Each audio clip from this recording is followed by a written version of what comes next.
legends and like religions and all of this sprung up from, because I find it really interesting, like studying different people's beliefs, and I'd love to go back and see like where it's all rooted and why people believe that sort of stuff. That is so cool. Like, okay, which, because you've only got one journey, which one would you choose? Would you go to Islam or Christianity, or go speak to the Buddha? Oh, that's a very difficult question. Maybe like Jesus, to see if there was like the resurrection. Like, was there even a man called Jesus? Like, where did all of this spring up from? That's probably where I'd go back and yeah. It would be really interesting to see if he did turn water into wine or whatever. Yeah. If he did turn, what did he do? Turn bread into fish or something?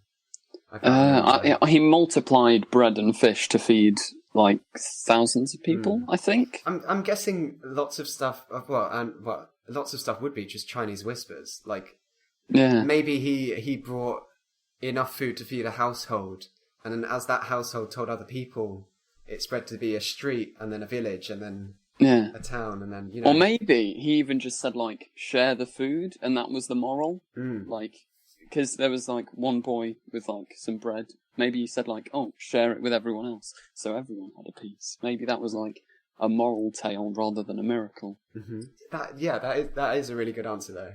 To go and see Jesus. So you've sort of cemented yourself now as one of the main sort of sources to go to for leaks and rumours on YouTube.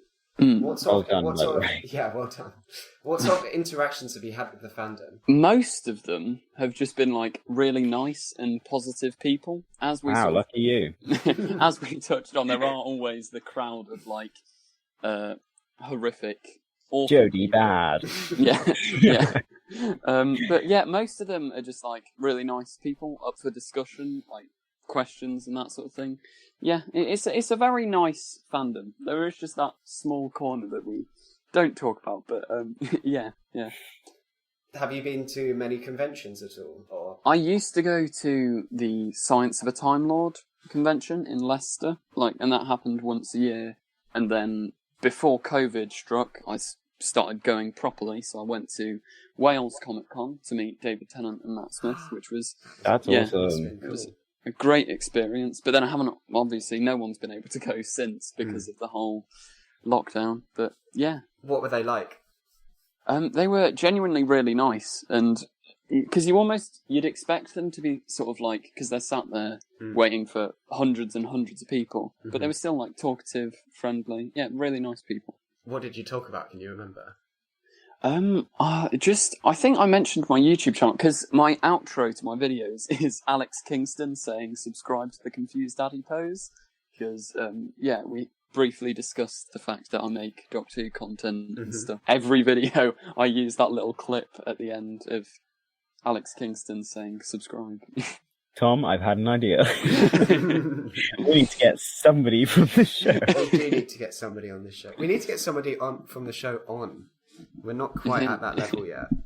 But it would be so cool to talk to even like Osgood or Yes. I'm really bad with like actors' names.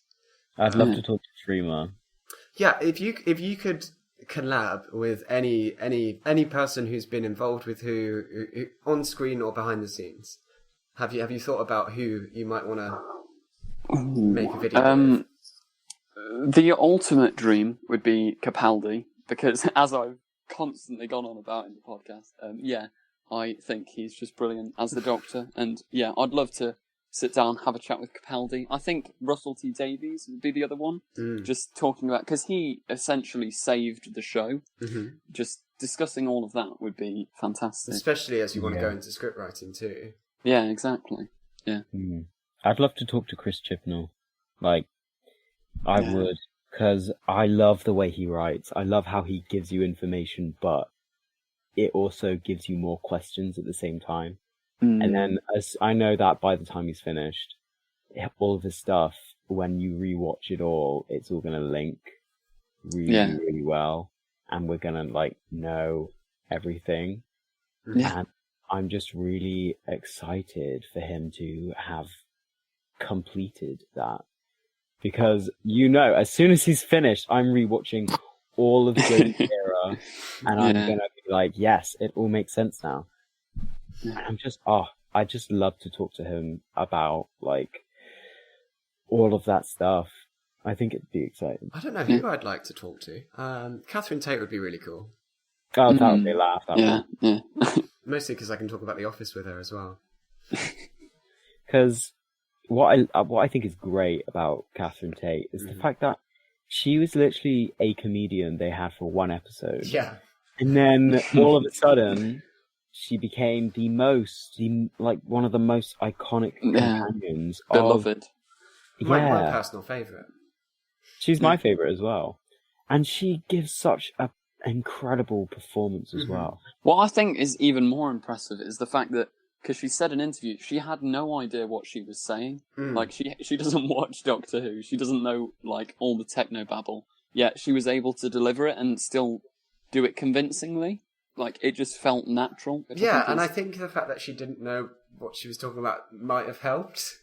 Like, because she is meant to be just a temp from Chiswick, isn't it? Oh my god, she went to the Royal Central School of Speech and Drama. Oh my gosh. Well, that's got a really long name, so it must be good. Yeah, no, I applied for that, and I thought I did really well in my audition, and they rejected me, and I was so upset because I really wanted to go there. But so what's your favourite interaction that you've had with the fandom ever? There was one, like, DM I got on Instagram, which was, like, it sort of changed my perspective on the, like, YouTube and stuff, because it was from a parent that had said, like, their child who has autism, like, didn't, had a rough time in school and stuff, and they'd come home and, like, watch mine and a bunch of other YouTubers' videos, and it really cheered them up. Like, I remember when I read that genuinely made me feel like, that's so wow, wholesome. like, this is, it actually, I'm not just sort of wasting my life making these videos, it is actually, like, a benefit to someone, which, I'd say that is probably, that would be my favourite interaction with someone from the fandom. I mean, I wouldn't say you're wasting your life anyway. Like, tens of thousands of people are watching your content, so you must be doing at least something, right? Hopefully. But that sounds really wholesome. I don't really know what we can say that can top that. Oh, I mean, I'm not saying anything after that. Like, that about wraps it up for our interview section. But as always, I'm sure you've listened to the show before, we like to have a little bit of fun towards the end with trivia.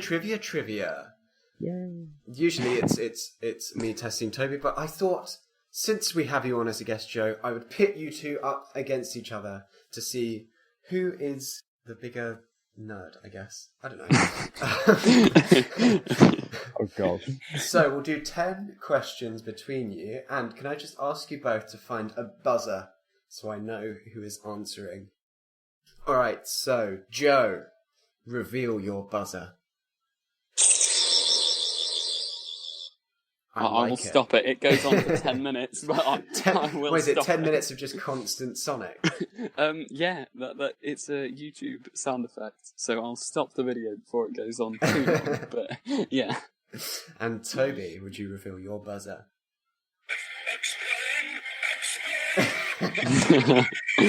Oh. I like that. Thanks. I just found out on YouTube it's 5 seconds long. With 247,000 views. Okay, so question number 1. What was the last name most often used by Susan, the First Doctor's companion? Go on, Joe, take it away. Was it Foreman? It is Foreman. Well done. It's 1 point to you, my friend. Because of the street that the junkyard was on. Yeah. I was trying to remember if the two were the same. Like, I had like a moment of, is that? Yeah, but yeah.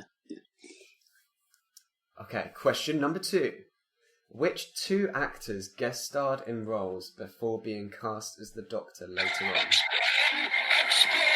Go on, Toby. That's really loud. Very dramatic. It was Colin Baker and Peter Capaldi. Oh my gosh, you got them both. For an extra point between you, can you tell me the episode, or either of the episode titles? Well, I mean, okay. I think so. Go on, Joe. So, Fires of Pompeii for Capaldi. Yeah. And then Colin Baker was Commander Maxil. Is that right? Yeah, that is correct. I can't remember it. Don't even bother asking me. Okay. It's called The Arc of Infinity. Oh my god, I knew that! I said that I didn't know it, but I literally was like, should have known that one. But very well done for getting his character's name right. I would not have got that in a million years. You should give him the bonus point for getting the character's name. Yeah, I should. Thank you. No, wait, hang on, I take that back. Because I want to win. Question number 3. Which combination of Doctor and Companion were in the final televised serial of the classic era? Damn. Go on, Joe. Sylvester McCoy as the 7th Doctor and Sophie Eldred as Ace. Amazing. You really know your who. You're putting Toby to shame at the moment. I would just like to say that I was going to get that right, but my finger was not as quick. Question 4. Which companion was an American character played by a British actress?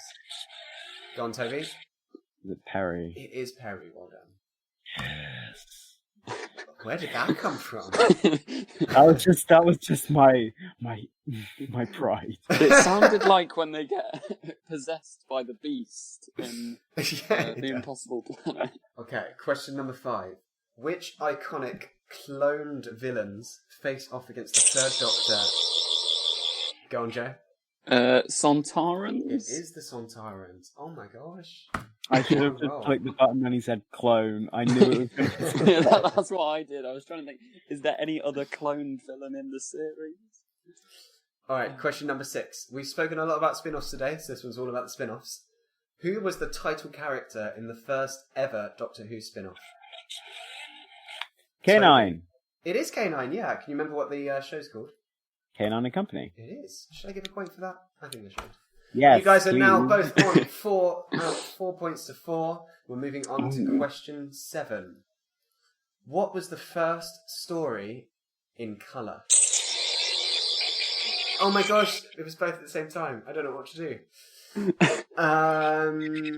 Still going. Still going. Okay, I'm going to flip a coin.